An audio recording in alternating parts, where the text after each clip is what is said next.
Juga kata Nabi SAW, kalau orang beriman masuk ke kuburannya maka akan diluaskan pandangan matanya diluaskan kuburannya seluas pandangan matanya, dan akan datang mendampingi dia amal solehnya. Ya.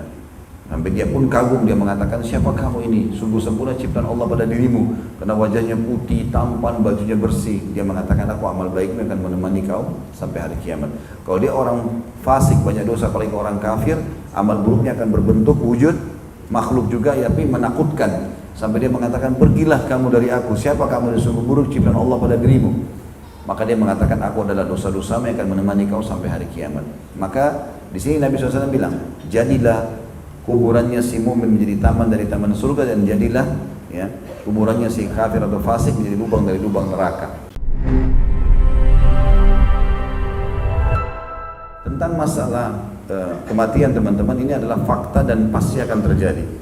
Sehebat apapun kita menjaga kesehatan kita, walaupun itu bagian daripada syariat Islam, kita harus menjaga kesehatan, tapi pasti kalau tiba ajal akan meninggal. Allah mengatakan, kalau ajal mereka datang, la yastakhiruna sa'atan wa la yastaqdimun. Tidak akan bisa dimajukan sesaat, tidak akan bisa dimundurkan sesaat. Maka ini fakta yang akan terjadi. Nah, kematian dalam Islam digambarkan oleh Nabi SAW. Kalau orang beriman meninggal dunia, akan datang padanya 3 sosok malaikat, 2 malaikat rahmah yang membawa kain kafan dari surga, berdiri di sebelah kiri kanan tubuhnya, dan 1 malaikat maut di ubun-ubun kepalanya sambil mengatakan, hai jiwa yang baik, keluarlah kepada rahmat Tuhanmu. Maka ruhnya keluar lebih mudah daripada air dari mulut kendi, dan dibungkus dengan kain kafan dari surga lalu dibawa ke langit. Begitu juga sebaliknya, kalau orang fasik, orang banyak dosa tidak sempat taubat, ataupun orang kafir, maka kata Nabi SAW akan datang padanya 3 sosok malaikat, 2 malaikat penyiksa di kiri kanannya bawa kain kafan dari neraka, dan 1 di ubun-ubun kepalanya malaikat maut yang akan mengatakan, hai jiwa yang busuk, keluarlah pada kemurkaan Tuhanmu.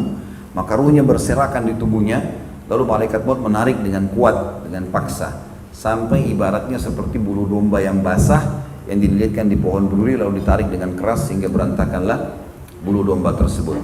Lalu kemudian dibungkus dengan kafan dari neraka lalu dibawa ke langit.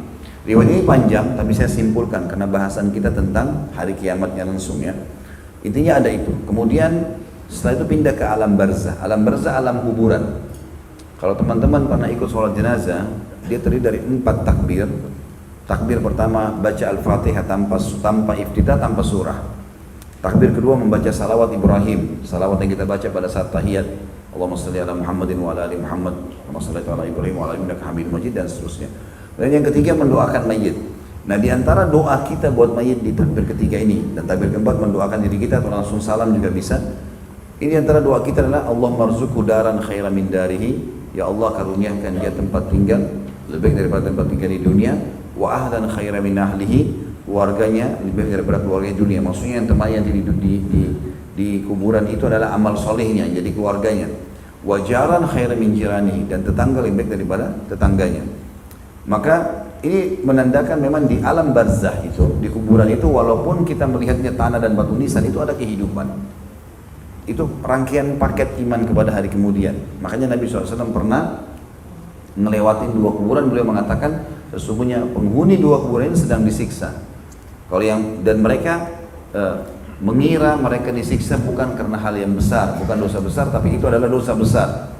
Yang satu tidak bersuci pada saat kencing, tidak cebok, maaf. Yang kedua, suka mengadu domba, ya, membuat orang-orang pada berantem atau bercerai suami istri atau rusak hubungan dan seterusnya. Maka ini menandakan Nabi SAW jelaskan kalau itu ada kehidupan di sana. Juga dalam riwayat lain kata Nabi SAW, kalau kalian sedang memikul jenazah, percepatlah.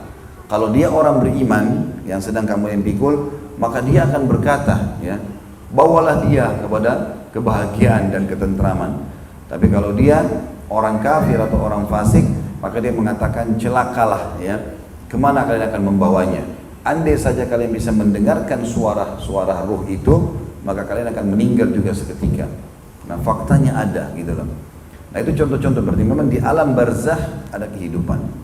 Dalam riwayat lain juga kata Nabi SAW, kalau orang beriman masuk ke kuburannya maka akan diluaskan pandangan matanya diluaskan kuburannya seluas pandangan matanya, dan akan datang mendampingi dia amal solehnya. Ya.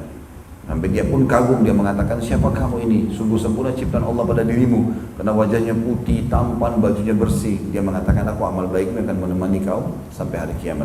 Kalau dia orang fasik, banyak dosa, apalagi orang kafir, amal buruknya akan berbentuk wujud makhluk juga, tapi menakutkan. Sampai dia mengatakan, pergilah kamu dari aku. Siapa kamu? Sungguh buruk ciptaan Allah pada dirimu. Maka dia mengatakan, aku adalah dosa-dosamu yang akan menemani kau sampai hari kiamat. Maka di sini Nabi SAW bilang, jadilah kuburannya si mu'min menjadi taman dari taman surga, dan jadilah ya kuburannya si kafir atau fasik menjadi lubang dari lubang neraka.